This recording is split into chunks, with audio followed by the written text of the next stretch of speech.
പെട്ടെന്ന് ഇപ്പോൾ തലകറങ്ങി വീഴുന്നു, ചിലപ്പോൾ നടന്ന് നമ്മൾ എന്തെങ്കിലും പോയിക്കൊണ്ടിരിക്കുന്നു, അല്ലെങ്കിൽ വീട്ടിലെന്തെങ്കിലും കാര്യം ചെയ്തുകൊണ്ടിരിക്കുന്നു, പെട്ടെന്ന് നമ്മുടെ മൈൻഡ് കൺഫ്യൂസ്ഡ് ആയി പോകുന്നു. എനിക്കെന്തോ പറ്റി, എനിക്കെന്താ പ്രശ്നം, എന്താണ് എങ്ങനെയാണെന്ന് അറിയാൻ പറ്റുന്നില്ല.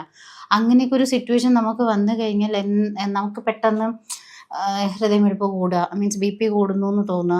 അങ്ങനെയൊക്കെ ഒരു സിറ്റുവേഷൻ വന്നു കഴിഞ്ഞാൽ പാനിക് ആവാതെ അറ്റ് ലീസ്റ്റ് അടുത്തുള്ള ആരെങ്കിലും വിളിക്കുക, അല്ലെങ്കിൽ അടുത്തുള്ള ഏതെങ്കിലും ഹോസ്പിറ്റലിൽ പോവുക, അങ്ങനെയുള്ള കാര്യങ്ങൾ ചെയ്യണം.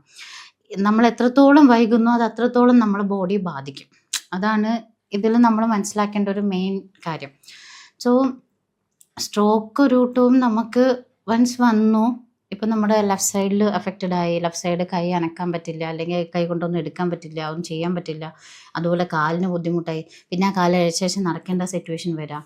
അതുപോലെ തന്നെ ഇപ്പോൾ നമ്മുടെ കഴുത്തിന് താഴേക്ക്, അല്ലെങ്കിൽ തല തൊട്ട് ഇങ്ങോട്ട് താഴേക്കുള്ള ഭാഗം ഒരു സൈഡ് മുഴുവൻ അഫക്റ്റ് ആകുന്നു എന്നുള്ളത് കൊണ്ട് അയാൾക്ക് പിന്നെ അതിൽ നിന്ന് റിക്കവറി ഇല്ല എന്നുള്ളതല്ല.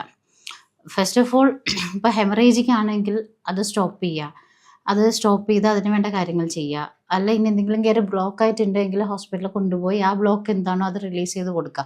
അപ്പോഴേക്കും തന്നെ അവർ കുറേ റിലീവ്ഡ് ആവും. പിന്നെ ഫർദർ അതിൻ്റെ കൂടുതൽ അഗ്രിവേറ്റ് ആവുന്നതിന് മുമ്പ് തന്നെ നമുക്ക് കാര്യങ്ങൾ ക്ലിയർ ചെയ്യാൻ പറ്റും.